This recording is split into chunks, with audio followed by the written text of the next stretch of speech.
Races are awesome. I think they're fantastic. So bringing it back was 100% based on fan feedback. Certainly some internal desire as well. It's always expensive because our frames are very different. Elves are thinner. You know, we're not really taking any shortcuts. Dwarves certainly shorter and broader. So you have to make a bunch of armors and stuff like that. But in my mind, it's money well spent. Because we moved the date, we were able to bring it back. We basically just had the time necessary to bring it back. I think it's really important. We have a lot of players very passionate. I mean, Dwarven players are extremely passionate about their racial selection. You don't anger the Dwarf fans. They're prepared to go to war. Race is more than just like, how do I look in Dragon Age? It's really the idea of, as an elf, you're an underdog, right? As a dwarf, if you're on the surface, you are by default, you are outcast from your own society. That's intriguing. And that's interesting. And it creates a scenario where we give ourselves so many more opportunities to react to that player's choice, and something that's super fundamental. The same thing as male or female, right? You don't need to go universal with it, but the 1 or 2 times or 4 or 5 times where someone reacts to the fact that you're an elf in a very specific and very poignant way, where you see content you otherwise wouldn't have, and where you can share with your friends and go, oh yeah, this happened. And they're mystified by that.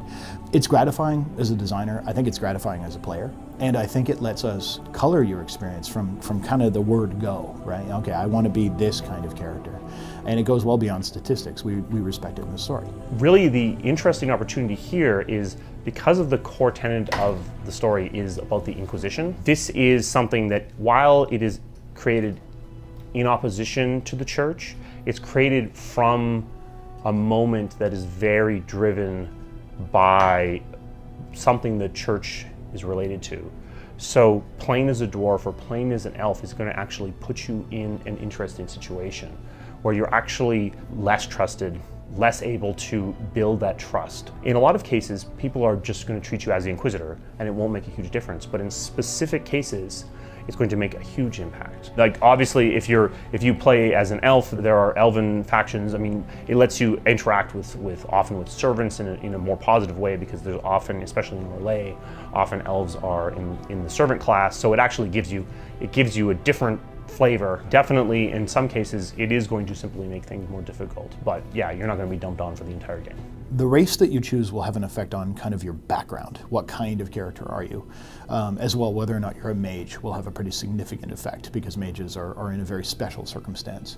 And that, I think, will give some really cool mid-game reactivity, but the starting point is pretty unified. More and more, I think that it's fair and it's honest to try not to, I don't want to overpromise and underdeliver.